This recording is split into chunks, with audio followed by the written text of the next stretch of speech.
Are you ready for the best Kansas City Chiefs insight? Welcome to ChiefsBlitz.com YouTube podcast with your hosts, Nick Athen, Andre Tillman, and producer Hence Todd. They'll break down the three-time Super Bowl champions as only they can do. Here's your host, Nick Athen. Welcome back to another edition of Chiefs Blitz. I am your host, Nick Athen, with Hence Todd, our producer extraordinaire, Lou Montaga, and Dr. Dre, Andre Tillman, who's going to be eating a little crow today. But we'll get on that topic here in a few minutes. But huge win for the Kansas City Chiefs, 41-10. This defense is terrific. The Taylor Swift stuff was a nice distraction. And the party into the evening, I hear, was pretty epic. So, with that said, welcome, gents. It's glad to have you on the show. Okay, I'm glad to be back. It was a nice Sunday. Watching the Broncos get beat down and watching the Raiders, make meltdown, and watching the Chargers almost got the Chargers beat off of them. You know what I mean? But if Kirk Cousins didn't just throw the ball in there. They all were lost, but the Chiefs. They tried to charge her. They really did. Yeah. I also, watching the. Also, what I got kicked out of Sunday is watching the Cardinals beat on the Cowboys. So there was most definitely. It was watching Lil Bill get down. But other than that, you will not disrespect the best quarterback in the league so far, sir. No, we're not going to disrespect the Cardinals today. They won. They beat a good team. They manned up. They played probably the best game they're going to play all year. They can learn something. They can learn something. They can learn. No. I mean, seriously, from start to finish, first snap to last snap, they were the best team on the field. Can you imagine every snap? Just how they just manhandled the Dallas Cowboy front four? Michael Parsons only got one sack, and that was a give me sack. And he was offsides. Yeah, he was. He was. So speaking of that, man, what do y'all guys think about the game yesterday? Nick? Well, I think for me, I wrote this in my article this morning. I think that was the best start to finish performance that Patrick Mahomes has had. Outside of the first drive, and honestly, Rashee Rice catches that pass. If he continues his route, that's probably a split the D-back touchdown. I thought he was terrific. He spread the ball to 11 different receivers, played basically 2.5 quarters. My biggest beef with Patrick Mahomes has always been I've never seen him play a 4-quarter game. Now, I've seen him play a 3-quarter game against the Raiders at home when they were stomping the logo on the field, where they took him out in the fourth quarter. But I thought this was one of Patrick's better games. I think defensively, they're just playing at a level that, I joked about them being the 85 Bears this morning in my article. But, I mean, they're just playing at a level I didn't expect. In special teams, it looks like they've got themselves a return guy and a punt return guy. And he's a huge step up from what they had before. And I just think all three levels, this is what you do to bad teams. But the Bears are really, really bad, and the Chiefs probably could have put 50 or 60 up on them, based on some officiating and a couple of missed opportunities. But overall, this is the way the Chiefs should be playing week in and week out. And speaking of the Chiefs, Patrick Mahomes, what you think about his performance of reaching that milestone of his this Sunday, Nick? I mean, 25,000 passing yards in 83 NFL games. Think about that. I can't do this I can't do the division. I'm not that smart with numbers. But the fact that he did it ahead of Marino in an era in which, quite honestly, there's a difference between the two eras. But for Patrick to do it with basically Tyreek and Travis versus what Marino did when he had, Clayton and all those guys were just efficiently great at catching the ball. Those are clearly, I think, two of the better guys that have reached this milestone. But for Patrick to do it in a short period of time, And then his comment after the game, well, I hope 50,000 happens faster. I mean, you just can't be. It can't be any greater for that right now if you're a Chiefs fan. Right. As long as he's healthy, these milestones are just going to keep coming, and he's going to do it faster than most other guys. I think Stafford, it took him 90 games. Marino was right there too. And to Nick's point, the Marx brothers. I mean, that was a whole different era. The rules were different, but the bottom line is Patrick's doing it a little bit quicker. And whether it's touchdowns, yardage, completion, whatever you want to say, the milestone, he's going to hit it faster than anyone else in history. And again, we're here for it. It's a great time to be alive, great time to be a Chiefs fan, and just enjoy it. He's just a different dude. I mean, the interview they did with him and Jeter was such a full circle thing, and it's almost like they're the same guy. They're never satisfied, always looking to get better. You can't win enough, and here he is, and we have him, and it's just tremendous. I think it's a big deal. I think it's a great situation to have. You know what I mean? Because we got the best quarterback in the league. You know what I mean? They got one quarterback over there with the Tony Tiger team.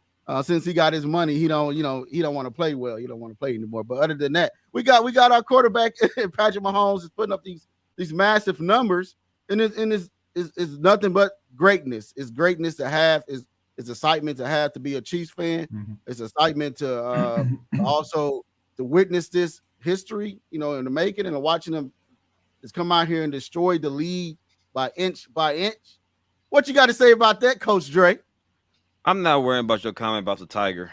He already beat Patrick Mahomes. He already ended that little streak. But as far as him breaking records, I mean, Mahomes earned it. Like he's him. Mahomes is him, right? So, man, all due respect. Who is him, sir? Who is him? Who is who? Who is him? You know who he is, sir. Because who he is. Who should have been is Joe Burrow. Stop, but Patrick Mahomes is playing at an all-time high level. He learned how to check the ball down. He learned how to really spread the ball around. Because you remember them games he did lose to Joe Burrow, he was more trying to please Tyreek Hill.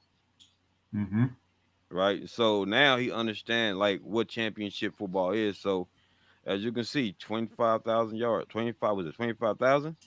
I believe 25,000, 25K. Yeah. Nothing but respect for Patrick Mahomes. Nothing but respect. I want to piggyback on something you just said. His reliance and the fact that he was trying to feed the ball to Tyreek Hill in those situations at times backfired, other times it's successful. And I think what was interesting yesterday was I kind of saw Patrick starting to do the same thing with Kelsey. Yeah. And then he realized I got to spread the ball out. So he had a quick turnaround from, I think, his initial intent, even though Kelsey was open a lot. Right. But to be able to spread the ball out like he did yesterday was just impressive. And for all those guys to make those catches when on any given play, anybody can be involved at the other end of a pass. Nick, Swifty was in the house. He wanted to make sure Travis had a big game. Come on, man. I get it. You saw her in the booth or in the box. We'll see a video of it soon, but wow. Come on now. Yeah, well, the fact that Taylor Swift was there was really pretty funny. It was pretty great. It's great exposure. You got the number one pop star in the world and the number one quarterback on the world. And Travis Kelce's the main story. I love it. It just doesn't get any better than that. The internet blew up today like crazy.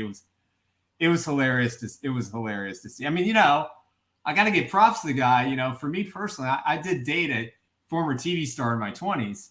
So I'm not going to drop any names. Come on, we have to now.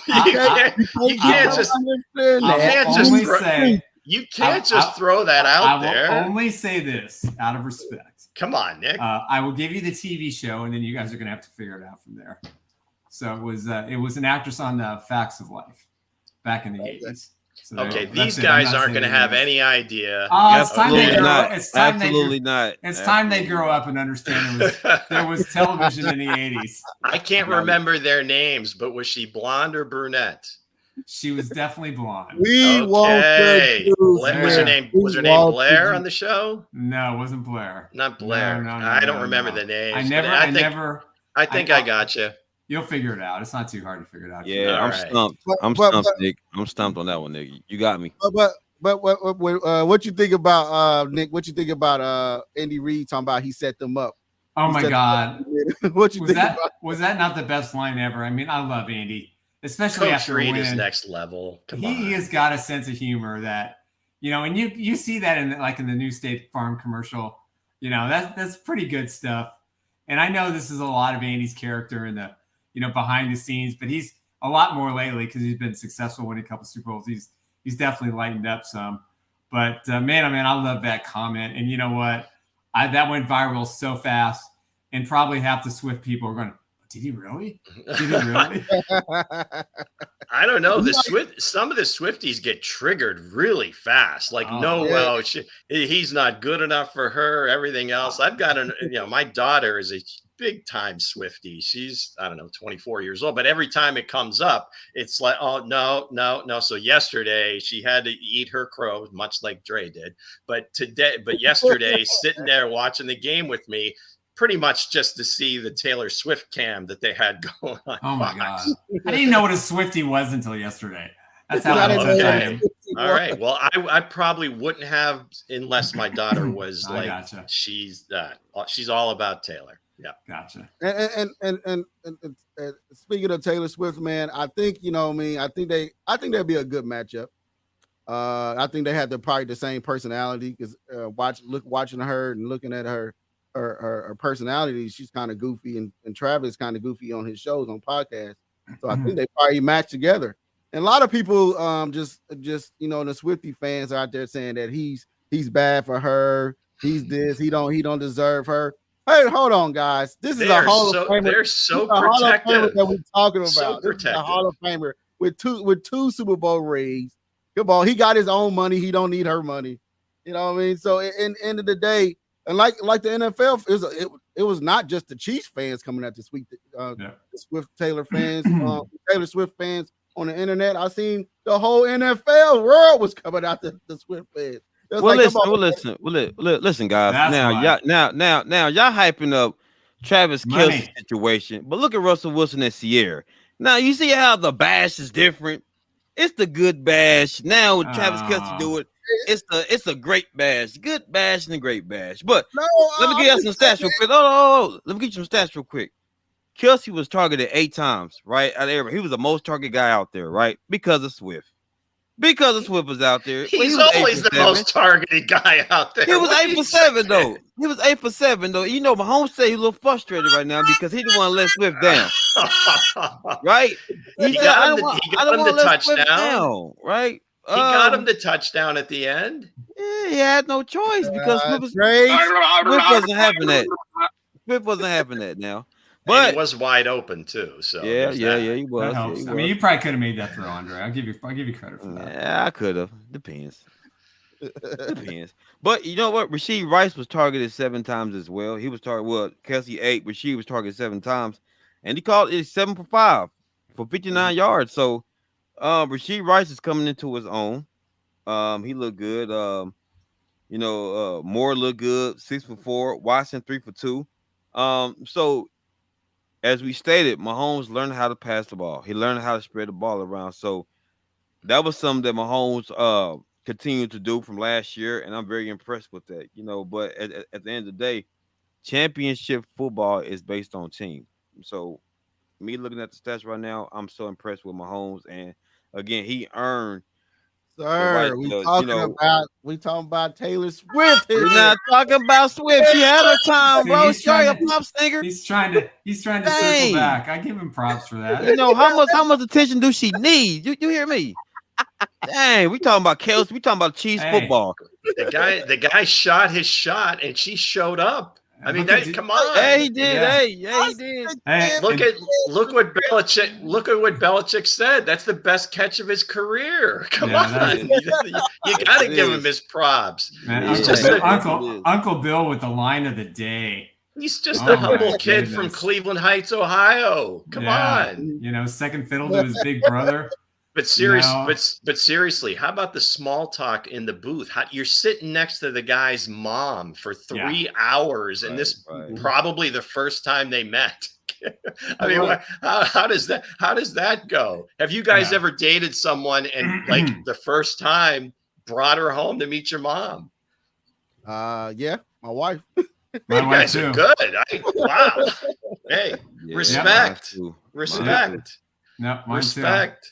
Yeah, definitely. That's for a long podcast. Good for you. It was great. It was great though. But here's the thing, I kidding aside, and it's really none of our business what kind of relationship they have or they don't have. But I will say this as your point. She's sitting next to mama. She's engaged in the game. Yeah. She's just being a true fan, even though I hear she was an Eagles fan prior to this. And then you invite the entire team and a bunch of staff, and you take out Patron Restaurant and you close the place down and you party till 2:00 in the morning. Now, that's not a normal first date. So everybody needs to understand that this probably was a little bit more serious from the time whenever they started. But I will say this: Travis Kelce, despite the Taylor Swift attraction, relationship, fandom, whatever comes with it, on the football field and in practice, he's going to be focused on one thing: all business, another ring. All business. So whether they're coming, she's the same another thing. Ring, the other ring. Well, who knows? Man, come on now. If we do that, it's going to be it's going to be a big story. There's going to be a divorce, but at the end of the year, no ring for Taylor Swift right now. That'll just make him more focused. Sir. That'll take him more focused on the field. She's got another album to write, man. So it's not going to end well. But I hope you get a part of the album, man. But he's got to ride that wave while it's going, and God bless them both. I think she has a place in New York, and they are going to New York this weekend. So maybe they get back-to-back weekends. Who knows? But listen, it was a good publicity for the Chiefs. Fox loved it. I don't know if you watched the Fox pregame, but they did a segment with this guy trying to figure out if they were dating, which was absolutely hysterical. Howie Long was in on, and Terry Bradshaw. It's out there somewhere in the Twitter universe, but it was crazy. But listen, I mean, it's great to have a celebrity like that. It was a good experience for the fans. It was a perfect day, perfect win, and there are a lot of reasons that the Chiefs won. But the Taylor Swift thing was just kind of like, oh, she's really there. Oh, they must really be in a relationship. Oh man, they got great PR people because they've kept this thing basically a secret. And then everybody else has, except for, Travis's brother, Jason, who spilt the beans last week. So, listen, it was a fun distraction, but at the end of the day, the Chiefs won this football game primarily too, not because of the offense, but their defense. I mean, it is playing lights out.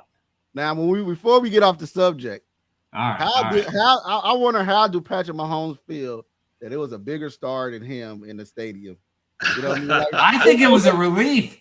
It was a bigger person that the camera was more focused on her. I was like, dang man, I'm tired of I understand what they got going on, but I'm trying to watch the game. I don't care what they got going on. But, all right, guys, Dre's about to explode here. We got to get back to football. We got to, because the whole show is based on Swift now. I'm like, what with TMZ? But you know what? I'd like to have their subscribers. Well, and nothing wrong with that. I will be quiet when it comes to that. I'll tell you that. Speaking of the rest of the show, what do y'all think about Andy Reid's accomplishments, Dre? What you think about his accomplishments yesterday? Andy Reid. Yeah, what you think about it? It was the fourth. He was the fourth.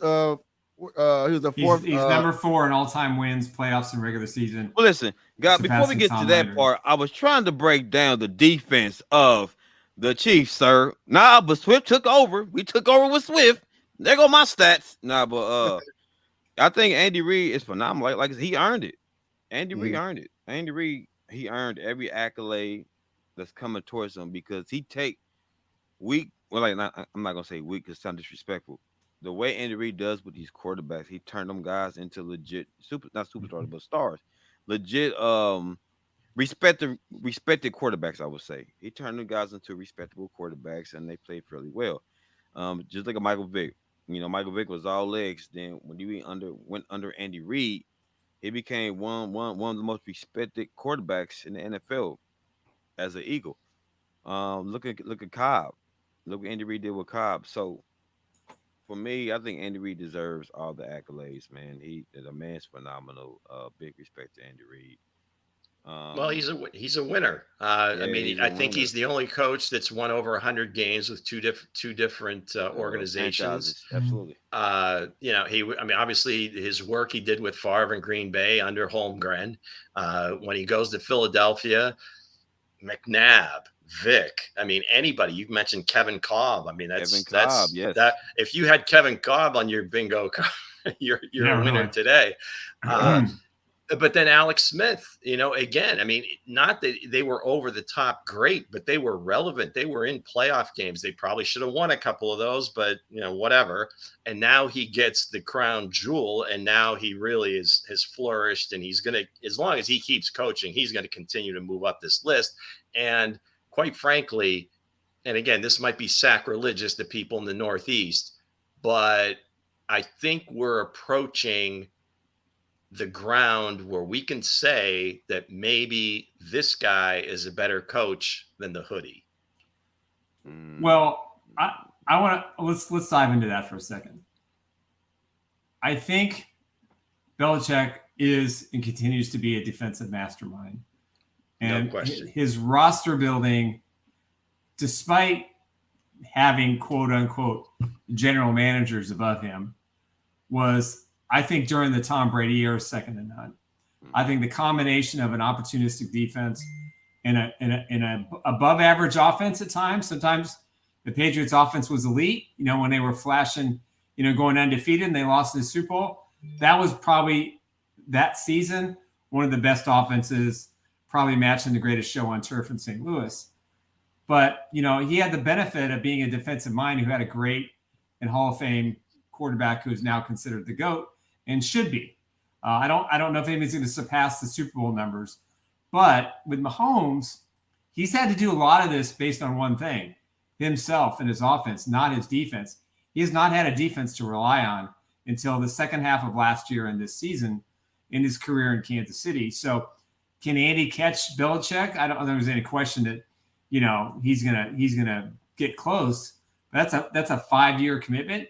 And that 5-year commitment, is getting Mahomes into his 30s. But, Belichick is still the greatest coach for what he has endured. But he's been very fortunate to do with one team when Andy's done with two. Look what he did with Alex Smith. I mean, I'd even go as far as saying, look what he did with Chad Henne. I mean, he just makes, he understands how to develop quarterbacks. But right now he's got, once in a lifetime. There'll never be, probably in my this stage of my generations, a quarterback that comes across like this and sets the world on fire like he has, because the Jeter thing was a good point. They understand it. They are built the same way. Jeter won 5 out of 7 World Series titles in his first 7 years. Well, Dan Marino came into the league in the 80s and shocked the world too. Dan Marino he did, and brought a new element to the quarterback. Like he bought that gunslinging, high pace, fast, right.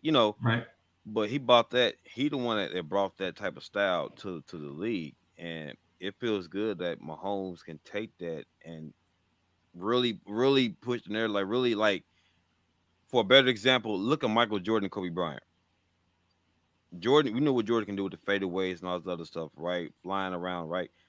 Kobe took that and elevated his style, right? So if you look at Patrick Mahomes and Dan Marino, basically what you can say is this: Mahomes just elevated what Dan Marino is, what Dan Marino was, in a sense, right? But again, the Coach Reed though. Coach Reed just knows how to develop quarterbacks.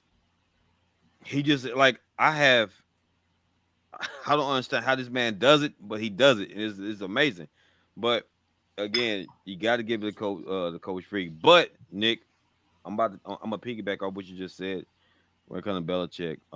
Belichick to me is still the greatest head coach to do it because until Mahomes reached the level of Super Bowl rings as Tom Brady, he won't ever be like passed like Belichick. You know what I'm saying? Like Andy Reid won't ever pass Belichick until he get like if he like this year, if they win this year, then you put them in the conversation. Okay, dynasty, cool. I get that. Now we can start elevating. But other than that, Belichick's still number one. But Andy Reid right behind him. I agree. Real quick, I think 3 of the 7 Super Bowls that Tom Brady won were all based on were the defense completely. Absolutely. Yeah. No, maybe 4. Absolutely. But maybe all. Well, no, you got to give Tom credit. I mean, he made some incredible plays and incredible throws. But you know, the Atlanta game alone. Oh man, I remember Carolina. Look at Carolina game. Tom Brady set I think most of their Super Bowls were really close, and he made play. I mean, even in the first one where he really didn't do much the whole game, but he got him down there for that field goal, and he was very inexperienced dude. So I mean, props. I guess not that. I guess if we're going to count championships, obviously Reed's going to have a difficult time catching him. Maybe not. Patrick, I'm pretty sure, is focused on 7. I think that's his career. No. You're wrong. He's focused on 8. Well, 7 at least. Okay. No. That the only number Patrick Mahomes cares about is getting number 8. That's it. I think he will consider somewhere in the darkest part of his mind when he's about 55 or 60. He goes, God dang it, I didn't win 8. I only won 7. Right. Okay. But anyway, in terms of Reed, he'd done it with a couple different organizations. Maybe that Browns team was heading in the right direction when Belichick was there before Modell sold the team. They moved the ball they become the rate, whatever. That was a whole mess. But I guess since Brady has left, that's something that's starting to kind of creep in. Now, again, it's not going to tarnish his legacy. I don't think so. But I think where I would give Andy a little bit more props is that, again, he's been able to do it at every stop. And I don't know that so much that, yes, he develops the quarterbacks, but I think he also takes the strengths of each guy and incorporates that into that West Coast system because it's nothing like it looked like in the 80s when Montana was running it or Favre was running in Green Bay, but he tweaks it. Again, he plays to the strength of his guy and they get it done. So again, let's see what happens over these next few years as long as Belichick sticks around, but it has been a little bit of a struggle since Tom left. Yeah. And speaking of sticking around, do y'all think this defense is sticking around? Being banned in the top defense, the top 5 defense in the league. I thought they was gonna come in to be like a top 10 defense, but they are looking top 5-ish, or one of the top defense of the league. So what you think about that, Coach Dre? Thank you, Bowtie. Oh my God, that Taylor Swift stuff was like out of hand. But shout out to Travis Kelce though. Travis Kelce, it was a great catch. Now Chris Jones again had 1 sack. Mike Donald 3 solo tackles and a sack. Malik had 2 tackles. Man, Joshua Williams, guys, had 2 tackles for 1 pass deflection. 1 pass deflection, guys. Only one on his side of the field for 1 time. So that kid's pretty good. Yeah, they threw a sprinkle on him. They threw a little seasoning on him. I said, no, let's throw it to his side. They said, oh, he made a play. Good job, Joshua Williams. Anyway, looking at this defense, I'm very, very impressed, especially with Mike Donald. Mike Donald come out of nowhere for me. Dana. He came out there from week 1 and posed his will. The man's phenomenal. He's only gonna get better, and let's not forget about the rookie on the other side, George. Man, he's coming. It's coming to his own. But again, I feel like Kansas City's better than what they was last year. The front four look legit. If the front four look good, then the back end gonna look sweet. So I'm very impressed with Kansas City right now. How physical they are. They playing physical man to man. They getting pressure up front. Yeah, I'm with it. What you think about it, Nick? Yeah, I agree too. Mike Dana. You guys heard me. I didn't think he'd make the final roster when we were talking about a roster breakdown.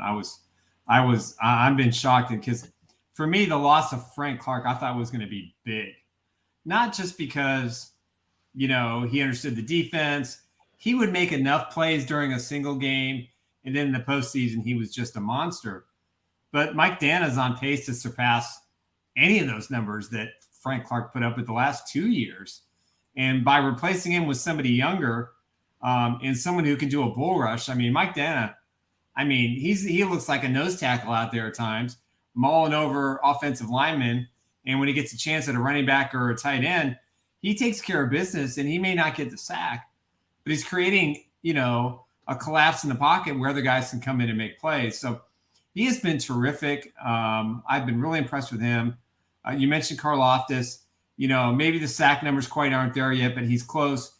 He's in the right position.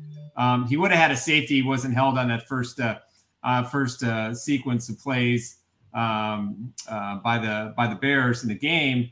And then the secondary, they're just playing at a level. Even Justin Reed, we've we think he's the weak link in the defense. He played well. Cook played great. Williams played great. McDuffie, to me, the Chiefs defense being able to collapse the pocket, go for the strip balls, play tight man-to-man coverage, do things and be aggressive. The backups were in the third and fourth quarter, and they're still blitzing the quarterback. Spags is still going after these guys.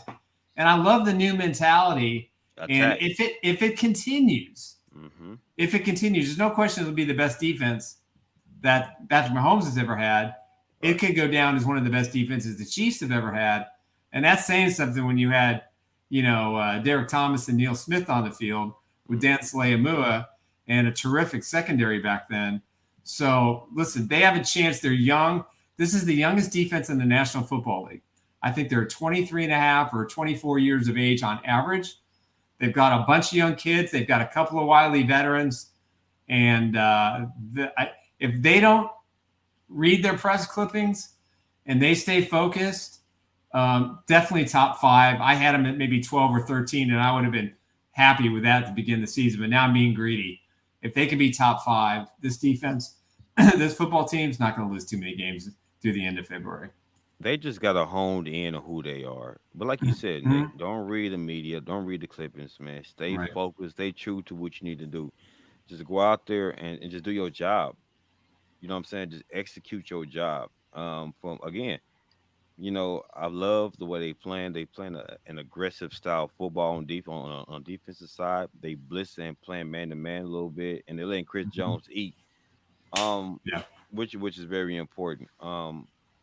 So again, I can't say nothing bad about Kansas City's defense besides Williams. But again, I feel like the way they play right now, I feel like Williams is gonna get his just due real soon. Same thing with Justin Ross. Like, we gotta have faith in Justin Ross. We gotta have faith in Williams too. I believe by week 9, we should see the coming of Joshua Williams. I don't know about shutdown, but I feel like he'll get more PT time. He'll get more playing time by week 9. I believe that. Well, to your point of George and Mike Dana, they both are relentless. They're just relentless. Absolutely. Dana may not have this skills as a pass rusher, but he's got the want to. He doesn't quit. George is very much the same way. And you know what you have in Chris Jones. To me, I think we talked about this right before we started, was it's speed at every level. That's the difference between this defense and any defense that Patrick has had. You're talking on the defensive line, the linebacker speed is just like nothing I've seen. I've been watching the Chiefs for, like over 50 years. Okay. This might be some of the fastest linebackers that I've seen to date. The back end, they've hit on a bunch of mid to late round picks. We haven't even seen Nick Jones yet. I don't know if the kid can play or not, but Shamari Connor from Virginia Tech, coming in. I mean, he's getting his rotations. Brian Cook from last year from Cincinnati. You know how I feel about Joshua Williams, Justin Watson, McDuffie. I mean, these guys are all really, really good players. They're all young and hungry. But I do want to mention one guy this past week, and also all three games is a guy they signed in free agency from the Chargers as Drew Tranquil. Mm-hmm. Yes. Good. I mean, it's his third game in the organization, and they gave him the green dot when Bolton was out. And he did an amazing job with it. And he's not known as a Mike linebacker. No. But here Spags he uses these guys as like chess pieces. You talked about being aggressive. Spags is going to be aggressive till, from whistle to whistle, from gun to gun, whatever you want to call it. As long as the other team has the ball, he's getting after it. The zones are tighter. You talked about the zones are tighter in the back end. When they play man-to-man, they're with the I am thoroughly impressed by this defense, and I think they're just going to continue to get better because they are so young. Nick mentioned it. They're the youngest defense in the league, and here they are as Super Bowl champs. You just don't see that. Yeah. And also the veteran leadership is not going to let the young guys get their heads too big, and every time you see them get in front of a mic, you just don't feel that. You don't feel like any flash or anybody's like out there playing for themselves, right? They all talk about the other guys. And when they go out to dinner on Thursdays, the defensive backs and all this time that they spend with one another, they're together. And I think this defense is just going to continue to get better. I agree. I think they're going to be the top at the end. At the end, when it's all said and done, I think they're going to be the top two, one of the top two defenses. And I like how they're using Chris Jones at the end. You know what I mean? And Chris Jones wasn't in there that much last, this game. He didn't play the second half at all. And they still was out there putting pressure on him. And I like how Mike Dana is coming out here playing defense. And it could be, like Terrell Perez said, it's contract year.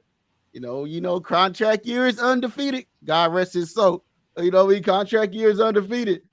So, this is contract year. He's coming out here. He's fighting hard. He's playing hard, and he's looking like a different animal. Yeah. But again, the defense, and not just the D line, but Trent McDuffie. Trent McDuffie is out there making plays after plays after plays after plays after plays. Reed looking good at the safety. He's looking good out there with the tip pass. And Joshua Williams, again. If you don't have that many targets thrown at you, it means you're doing something right. So, okay, sure you are, sir. So with that said, I like Mike. Where the defense is going to take us, man, and also Snead is playing well too. This is contract year. Yeah, this is contract year. They're playing well too. So I would love to see the young guys, step it up a little more. Like Felix, I want to see him get more pressure. More. Get more around the ball more. But other than that, when it's all said and done, when Nick Bolton gets back healthy, Willie Gay's out there playing well too. So when Nick Bolton get back healthy and the defense all gelling together, watch out. Wait till Charles Omenihu comes back after the 6-game suspension. Yeah, he is going to have a fire in his belly, and he's been really engaging on social media. It's been because that's the only thing he can do. He can't be at the team facility. Mm-hmm. He can only work out privately, but you add him and you get Terrell in the rotation on that defensive line, and then they don't have to overuse Chris Jones and keep him fresh. I mean, that defensive line is going to be pretty formidable. Give Omenihu maybe 3-4 games to get into it, but by December, he can go inside, he can go outside. They can play him and Jones off each other. They can line them next to each other. They can put them both on the end if they had to. That's going to make this defense really strong. Real quick, Nick, I stated this about Specs a long time ago. Specs want a healthy rotation of guys to rush the passer. Thank you, Botas. Thank you. I appreciate your advice. I really don't take advice from William fans. You know what I'm saying? So if you look at the Super Bowl which they went against Tom Brady, right? He had Tuck, Olsen Humanwide, Strahan. You know, you had a bunch of guys that was in rotation. That's what Spags want.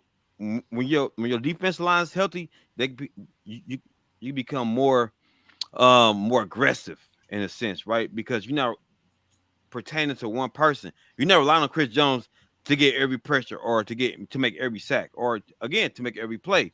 Now you have a rotation of guys that can go out there and get busy, right?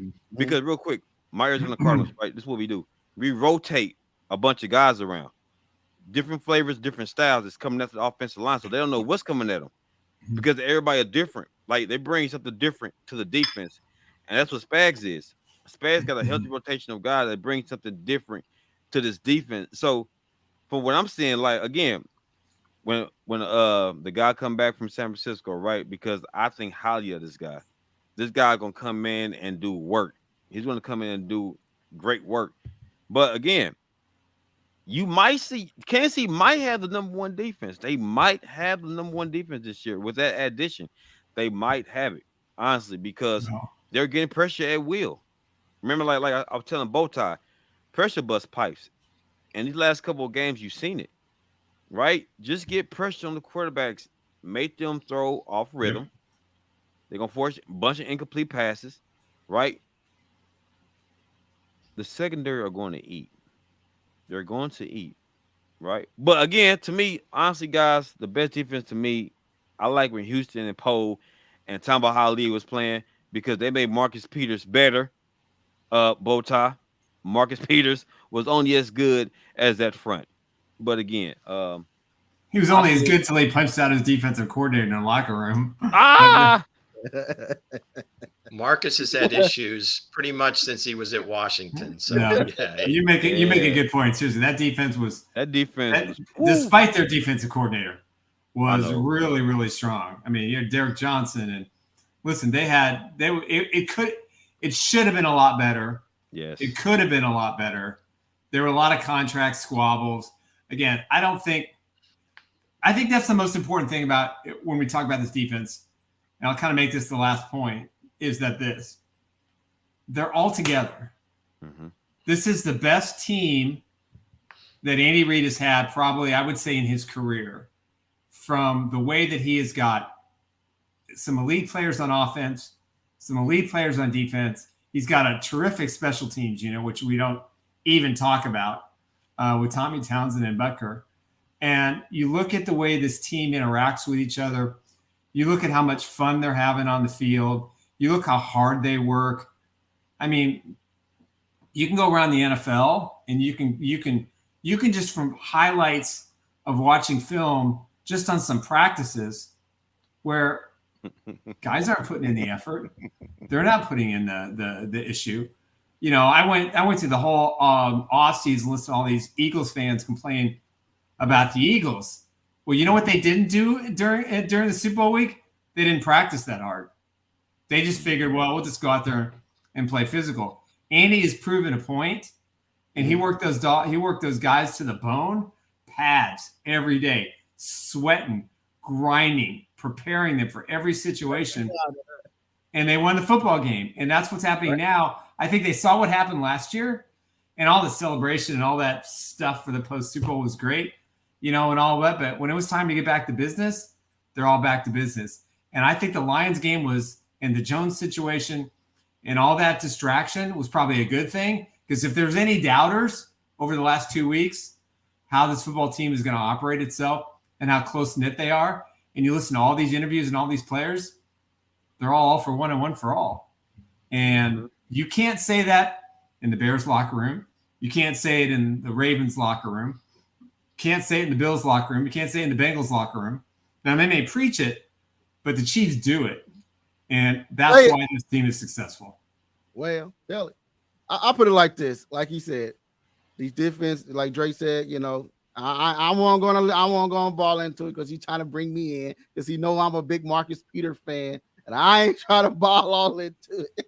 So what I'm saying is he dropped a pick six last night there, Todd. I know. I see that. You see that? Yeah, I see that. I was like, man, I knew when I was watching that game last night. I said, Marcus Peters gonna rip the ball out somehow, but it didn't happen. But I put it like this: if Marcus Peters just did stay on track, and then that stayed like a hothead person, he would have been great with this defense. You know what I mean? He would have been excellent. Yeah. You know what I mean? Think about him giving the ball back to Patrick Mahomes. You know what I mean? It would have been amazing. But again, I think back on the defense, I think the defense is going to be at the end of the year, they probably be up in the top 3 defense, maybe number 2. And also for you Bills fans that's in our chat right now, you know what I mean? We don't care about your hate. It's always going to be still Patrick Mahomes. You can say Josh Allen. Very inconsistent. Josh Allen is very inconsistent, Mr. Hello. Mr. Hello. Josh Allen is very inconsistent. So please keep your comments if it ain't about the Chiefs. But we always want to thank everybody for keep watching. Continue to follow us on Chiefs Blitz, ChiefsBlitz.com. Also, you can catch us on YouTube at Chiefs Blitz, where you can please go subscribe and share. Also, you can catch Nick at Nick Wright, where he be writing all the nice articles. Nick Wright, I wish. Whoa! Wow! Chiefs Insider. Right, Nick and I are buds. Nick and I are buds. We're good. He's the second biggest Nick in Kansas City. Yeah. Our guy's number 1. Appreciate that. Yeah. Chiefs Insider, where you can catch all the articles. You can catch Lou, where he's at. Then he got a lot of stuff he got going on his page, and also you can catch Coach Dre and Andre Tillman and me myself at Bowtie Sports. But again, we want to continue to thank you guys for watching. Continue to share at Chiefs Blitz at YouTube. Anybody else got anything to say before we close? Yeah, I do want to say one thing for all of our fans out there. Make sure on Saturdays they check out Bowtie's those guys' podcast. It's very entertaining.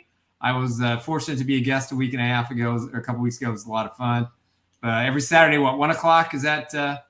Yep, correct. 1 o'clock. Yeah, Bowtie Sports. Check them out on YouTube. Check them out on Twitter. We'll be reposting it as well. But they do a great job. This is a family here, guys. We're all here to have a good time, talk Chiefs. I feel blessed and honored, and I want to thank you guys for a great show. We'll be back Wednesday and kind of talk about a few different things. And then Friday, we'll do our game preview. The Chiefs at the New York Jets. One more time. One more thing, though. I did lie. I did. I take this one to the chin. I said Kansas City was going to fall victim to the mighty Bears, and they didn't. They exceed my expectations. So the Chiefs, again, got my respect. So, again, 31 points. Okay, Nick, thank you. But again, my guys, the Chiefs proved me wrong, and I'm loving every bit of it. So, again, Chiefs Kingdom, you got my respect. Thanks, Charlie. Hit him with the wrap-up music. Appreciate that.